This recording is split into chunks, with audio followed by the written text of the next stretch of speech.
আসসালামু আলাইকুম, কেমন আছেন সবাই?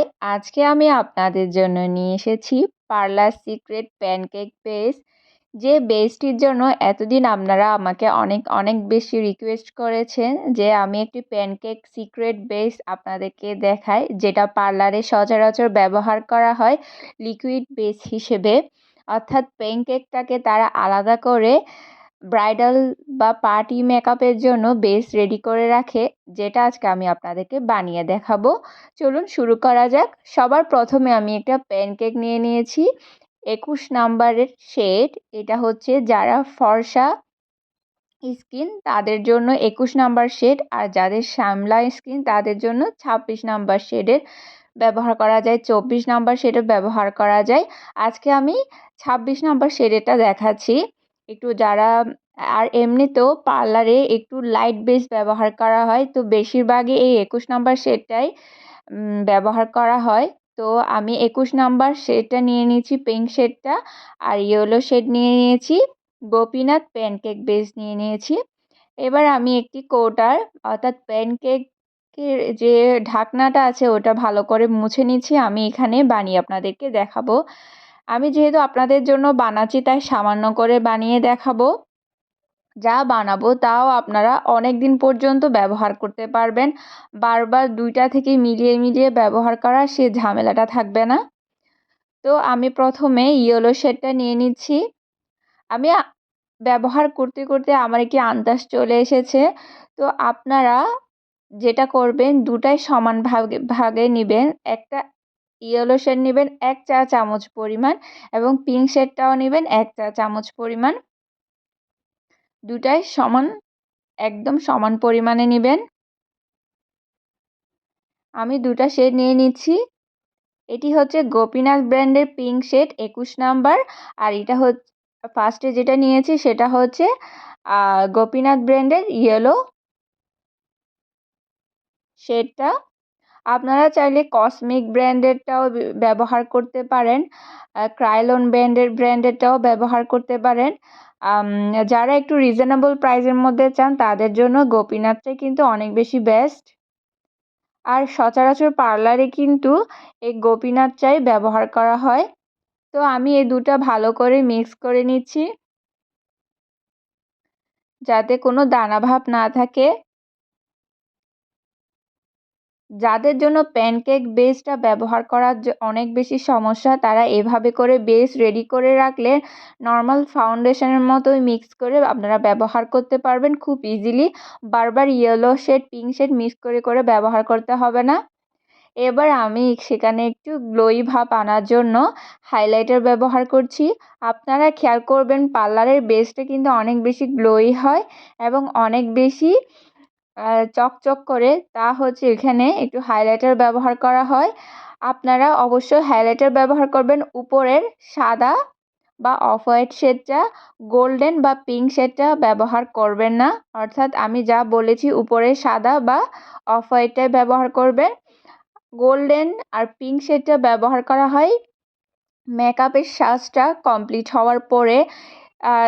নিচের ডার্ক কালারগুলো ব্যবহার করলে কিন্তু আপনার মেকআপ বেসটা কালো হয়ে যাবে, তাই চেষ্টা করবেন হাইলাইটার সাদা বা সিলভার কালারটা ব্যবহার করার জন্য, তাহলে সুন্দর একটা লাইট গ্লোই ভাব দিবে। তো আমি ভালো করে মিক্স করে নিচ্ছি। সামান্য পরিমাণে হাইলাইটার ব্যবহার করবেন, অতিরিক্ত দেওয়া লাগবে না। আমি সিলভার কালারটা ব্যবহার করেছি হাইলাইটার। এখন আমি দিয়ে দিচ্ছি এখানে ডক্টর রাসেলের ভিটামিন সি সিরামটি। আপনারা যে কোনো সিরাম ব্যবহার করতে পারবেন, আমার কাছে এটা অ্যাভেলেবেল ছিল তাই আমি ডক্টর রাসেলের ভিটামিন সি সিরামটি ব্যবহার করছি।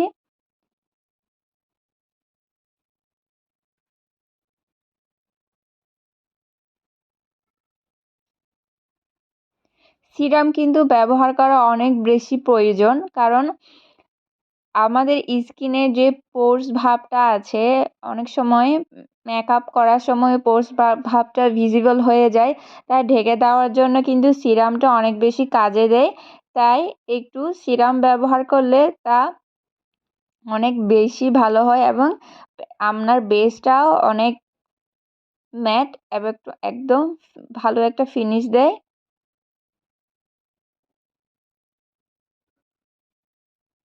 এই সিরামটা আমার কাছে অনেক বেশি ফেভারিট, সেজন্য আমি এটি ব্যবহার করছি। আপনারা যে কোনো সিরাম ব্যবহার করতে পারেন।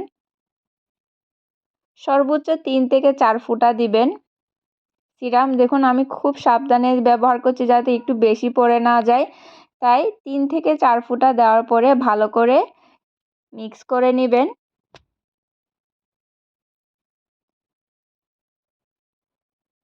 ফাউন্ডেশন বেস তৈরি করার চাইতে প্যানকেক বেসটা তৈরি করা একটু কষ্ট, কারণ এটি ব্রাশের সাথে একদম লেগে যায়, মিক্স হয়ে যায়। তো এটা মিক্স করতে একটু কষ্ট হয়, দলা দলা ভাব এসে যায়, তাই মিক্স করার সময় একটু ধৈর্য সহকারে মিক্স করবেন এবং ভালো করে মিক্স করবেন যাতে কোনো গুঁড়ি গুঁড়ি ভাব না থাকে। এবার আমি ময়শ্চারাইজার ব্যবহার করছি। এটাও ডক্টর রাসেল ব্র্যান্ডের আপনার ভিটামিন সি ময়শ্চারাইজারটা। আপনারা যে কোনো ময়শ্চারাইজার ব্যবহার করতে পারেন। আমি সামান্য পরিমাণে ময়শ্চারাইজার দিয়ে দিচ্ছি। এই ময়শ্চারাইজারটা ব্যবহার করার ফলে আপনার প্যানকেক বেসটা কেকি লাগবে না, আর ভেসে আসবে না। একদম সুন্দর ফাউন্ডেশন বেসের মতো আপনার স্কিনে খুব সুন্দরভাবে বসে যাবে আর ফেটে যাবে না। খুব লিকুইড একটা ফাউন্ডেশন বেসের মতো বেস তৈরি হবে। দেখুন আমি ময়শ্চারাইজারটা দেওয়ার সাথে সাথে খুব একটা লিকুইড বেস তৈরি হয়ে গিয়েছে। একটু ধৈর্য সহকারে বেসটা আপনার মিক্স করতে হবে। দেখুন মিক্স করার সাথে সাথে সব বেস কিন্তু আমার ব্রাশের সাথে উঠে আসছে। যেহেতু একটু পাউডার বেস, এটা এমনই হবে, কিন্তু মিক্স করতে করতে সেটি আবার আস্তে আস্তে চারদিকে ছড়িয়ে যাবে। আপনারা হাতের সাহায্যেও মিক্স করতে পারেন, কিন্তু আমি যেটা ইজি মনে করি তা হচ্ছে হাতে অনেক বেশি লেগে যায়, তার চেয়ে ব্রাশ দিয়েই মিক্স করাটা ভালো। হাতের সাহায্যে আপনারা ব্রাশ থেকে সরিয়ে নিয়ে আসতে পারেন, কিন্তু মিক্সটা ব্রাশ দিয়ে করবেন, তাহলে মিক্সটা খুব ভালো হবে। এবার আমি এখানে আমার বেসটাকে আরও বেশি লং লাস্টিং করার জন্য W7 এর মেকআপ ফিক্সার অর্থাৎ মেকআপ স্প্রেটা ব্যবহার করছি, সেটিং স্প্রে। এই সেটিং স্প্রেটা ব্যবহার করার ফলে আপনার বেসটা অনেক অনেক বেশি লং লাস্টিং হবে এবং কালো হয়ে আসবে না। আপনারা যে কোনো সেটিং স্প্রে ব্যবহার করতে পারবেন, কিন্তু একটু ভালো মানের ব্যবহার করা ভালো। W7 এর সেটিং স্প্রেটা অনেক বেশি ভালো। এটা অনেক বেশি লং লাস্টিং করে আপনার বেসকে, আর দামও বেশি না। আমি নিয়েছি মনে হয় 600 থেকে 650 দিয়ে। আপনারাও এটা ব্যবহার করবেন। W7 এর সব ব্র্যান্ডই অনেক বেশি ভালো। আমি প্রিফার করি W7 এর প্রোডাক্টগুলা। এবার আমি ভালো করে মিক্স করে নিচ্ছি। দেখুন আমার এই পাউডার বেসটা খুব সুন্দর একটা লিকুইড বেস তৈরি হয়ে গিয়েছে। পার্লারে এভাবে বেসগুলো রেডি করে রেখে দেয় এবং ক্লায়েন্ট আসার পর তাদের খুব তাড়াতাড়ি বেসটা মুখে লাগিয়ে দিয়ে তারা মেকআপগুলা ফিনিশিং দেয় এবং কাজ শেষ করে খুব তাড়াতাড়ি। আমাদের করতে যে মেকআপ 2 থেকে 3 ঘন্টা লাগে, তারা 10 মিনিটের ভেতর কিন্তু এই বেসটা আমাদের মুখে খুব সুন্দরভাবে ফিনিশিং করে দেয়, কারণ তাদের বেস আগে থেকেই রেডি থাকে। দেখুন খুব সুন্দরভাবে আমার বেসটা রেডি হয়ে গিয়েছে। এই সামান্য বেসটা আমি যা রেডি করেছি, এটা আপনি 3 বার ব্যবহার করতে পারবেন।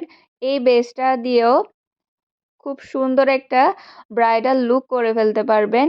একদম ফুল কভারেজ একটা মেকআপ।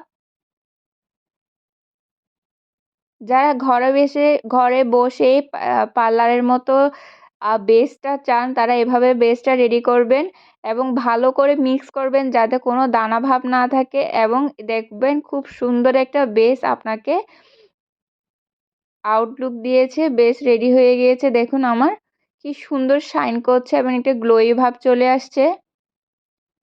এই বেসটা আপনি 2 থেকে 3 বার ব্যবহার করতে পারবেন।